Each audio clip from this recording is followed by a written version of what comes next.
అత్యంత భయంకరం. దాదాపుగా 16 మందికి పైగా ఈ వర్షాలు వరదల్లో ప్రాణాలు కోల్పోవడం జరిగింది. అండ్ ఆస్తి నష్టం చాలా భారీ ఎత్తున సంభవించింది. ముఖ్యంగా నష్టపోయింది రైతులే. పంట కోయక ఆ పంట పొలంలోనే ఉన్న పంట వరదలకి కొట్టుకుపోయింది, నాశనమైంది. కోతకు ముందే కోసిన పంట కొనుగోలు కేంద్రాలకు తీసుకొస్తే అక్కడ వరదల్లో కొట్టుకుపోయింది. ఇట్లా రైతులు చాలా చాలా తీవ్రంగా నష్టపోయారు.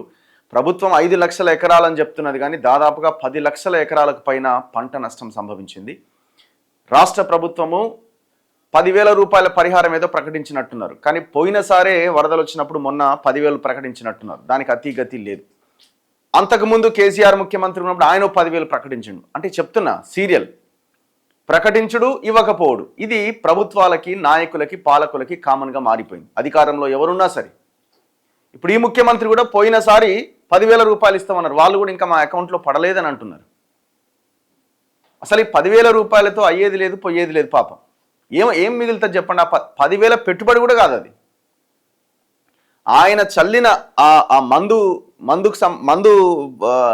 మన ఏది తెగుళ్ళు వస్తే మందు పైసలు కూడా కావాలి. సో చాలా దారుణం ఉన్నది రైతుల పరిస్థితి. నేను కూడా నిన్న వరంగల్ జిల్లాలో చాలా ప్రాంతాలు తిరిగినాం, చాలా ఇండ్లు తిరిగినాం, చాలా కాలనీలు తిరిగినాం. అత్యంత దయనీయంగా ఉంది పరిస్థితి. మొత్తం ఇళ్లల్లో మొత్తం బురద అయిపోయింది. నిన్న ముఖ్యమంత్రి వెళ్ళిన ఈ సమ్మయ్య నగర్, అంబేద్కర్ నగర్ ఏరియాలు ఇవన్నీ కూడా మనం కూడా తిరిగినాం. ఏదో వస్తున్నారు, చూస్తున్నారు, పోతున్నారు. ఇక ఒక దగ్గర అయితే ఒక 4 నిమిషాలు ఉన్నాడు, ఇట్లొచ్చింది ఇట్లా పోయింది అంతే.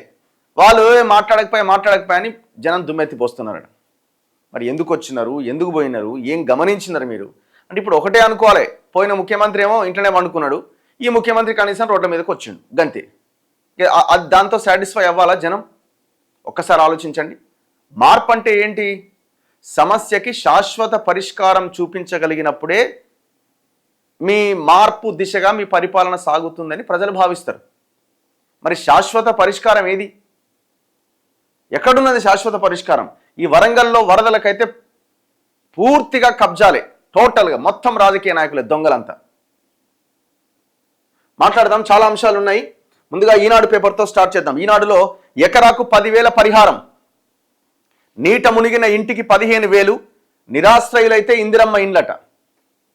ప్రతి ఎకరాకు 10,000 రూపాయలు ఇస్తారట. ఒకవేళ ఇల్లు నీట మునిగితే ఆ ఇంటికి 15,000 రూపాయలు ఇస్తారట. ఒకవేళ ఏ ఇల్లు లేదు, మొత్తం నిరాశ్రయులైతే వాళ్ళకి ఇందిరమ్మ ఇండ్లు కట్టిస్తారట. అంటే మృతుల కుటుంబాలకు 5 లక్షల చొప్పున ఇస్తాం. ఎవరైతే చనిపోయారో 16 మంది చనిపోయారు దగ్గర, ఆ మృతుల కుటుంబాలకి 5 లక్షల రూపాయల పరిహారం ఇస్తారట.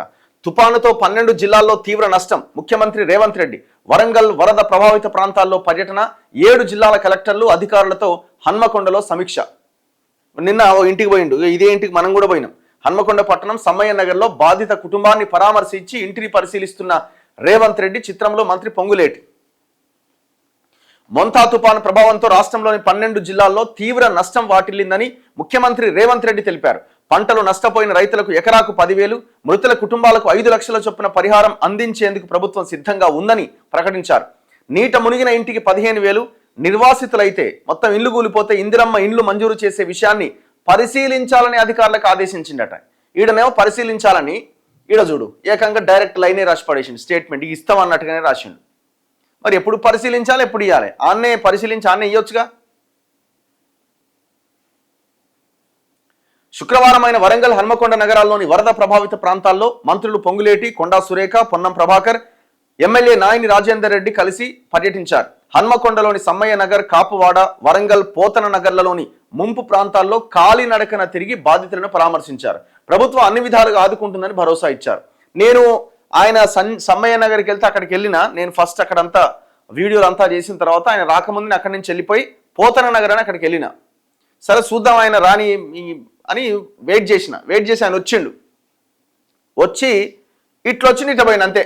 మెరుపుతీగ వస్తుందిగా, ఇట్లా అంతే. కనీసం ఆడ ఒక స్టేజ్ ఏర్పాటు చేసిరు, మైక్ సెట్ ఉన్నది.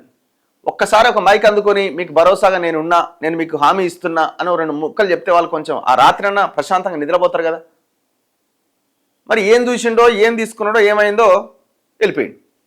4 నిమిషాలు అయిపోయింది మొత్తం. ఏమంటారంటే 5:30కి మళ్ళీ ఫ్లైట్, అది మన హెలికాప్టర్ ఎగరాలంటే పర్మిషన్ కావాలి కదా, పర్మిషన్ ఇయ్యారు 5:30, 6 దాటితే. లేట్ అవుతుంది, మళ్ళీ హన్మకొండ కలెక్టర్ ఆఫీసులో సమీక్ష ఉన్నది, మరి అది అంత అనుకున్నప్పుడు ముందే రావాలి.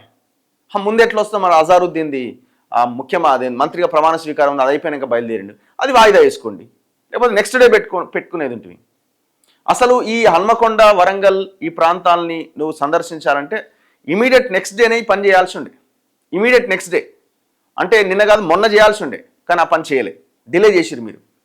ఇక్కడ అధికారుల యొక్క నిర్లక్ష్యం కూడా చాలా క్లియర్గా ఉన్నది. ఇప్పుడు ఆ సమ్మయ్య నగర్ ఆ కాలనీలు ఎందుకు నీట మునిగినాయి అంటే అక్కడి నుంచి వస్తున్నటువంటి ఆ వరద ప్రవాహం దాంట్లో గేట్లు ఓపెన్ చేయలే. ఆ గేట్స్ ఓపెన్ చేయకపోవడం వల్ల వరద పెరిగిన తర్వాత గేట్లు ఓపెన్ చేద్దామని ట్రై చేసిరు, అవి రాలే. దానివల్ల మొత్తం కాలనీల ఆ వరద ఇంకెక్కువైపోయింది. ఇది కూడా ఒక రీజన్. ముఖ్యంగా రాష్ట్ర ప్రభుత్వము ప్రజలని అప్రమత్తం చేయడంలో ఫెయిల్ అయిందనడంలో ఎలాంటి సందేహం లేదు. సరే, ఆ మొంతా తుఫాన్ అనేది ఆంధ్ర ఒడిశా బార్డర్లో తీరం దాటుతుందని అందరూ అనుకున్నారు. సడన్గా దిశ మార్చుకొని తెలంగాణని తాకుతూ ఆ తీరం దాటింది. కానీ అది ముందుగా మనకు ఒక 5-6 గంటల ముందనే తెలుస్తుంది కదా సిచ్యువేషన్ వర్స్ట్గా తయారయ్యే అవకాశం ఉందని. కానీ ప్రజలని అలర్ట్ చేయడంలో మీరు కొంత విఫలమయ్యారని కనబడుతున్నది. హన్మకొండ కలెక్టరేట్లో 7 జిల్లాల అధికారులతో ముఖ్యమంత్రి సమీక్ష నిర్వహించారు. వర్షాలు వరద నష్టాలపైన తక్షణమే నివేదికలు సిద్ధం చేయాలన్నారు. గొర్రె చనిపోతే 5,000, గేదె ఆవు చనిపోతే 50,000 పరిహారం ఇచ్చేలా ప్రతిపాదించాలన్నారు. ఇసుక మేటలు వేసిన చోట నష్టం అంచనా వేయాలని ఆదేశించారు. విపత్తుల సందర్భంలో కేంద్రం నుంచి నిధులు రాబట్టుకోవాలంటే నిర్దిష్టమైన విధానంలో నివేదికలు సిద్ధం చేసి సకాలంలో పంపాలన్నారు. ఈ విషయంలో అధికారులు అలసత్వాన్ని ప్రదర్శిస్తే ఉపేక్షించబోమని ముఖ్యమంత్రి హెచ్చరించారు. సో నిన్న మనం కూడా ఈ ప్రాంతానికి వెళ్ళడం జరిగింది.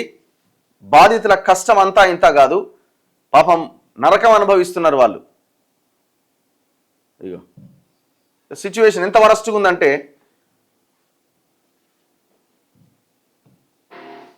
కాలనీలో ఉన్న ప్రజల్ని పరామర్శించడానికి ముఖ్యమంత్రి రేవంత్ రెడ్డి వచ్చే ముందు అందరూ లైన్ నిలబడ్డారు. వీళ్ళంతా ఈ గుడిసె వచ్చారు. స్థానిక ఏమైందమ్మా? ఎక్కడ కనీసం ఎవరు వచ్చారు? కబ్జాకి రేవంత్ రెడ్డి గారు ఇది నిర్లక్ష్యం కూడా. ఎన్ని గుడి ఏ మాట కామాట. అసలు ఆ వర్షము ఈమె ఇంటికి ఆయన పోయింది, ఈమె ఇంటికి కూడా పోయిండు తెలుసు. ఎందుకంటే 3-4 సంవత్సరాలు ఏమీ లేదు ఇక్కడ. అలా బీరువా సో ఇంకా ఘోరంగా ఉందా ఇప్పుడు ఇదే పరిస్థితి.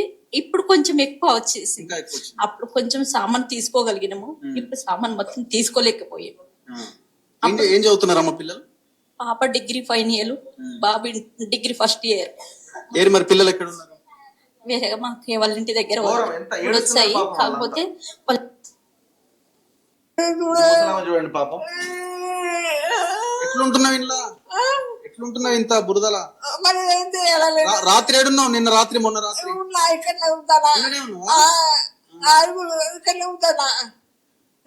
తిన్నావా? మరి భోజనం పెట్టిరా?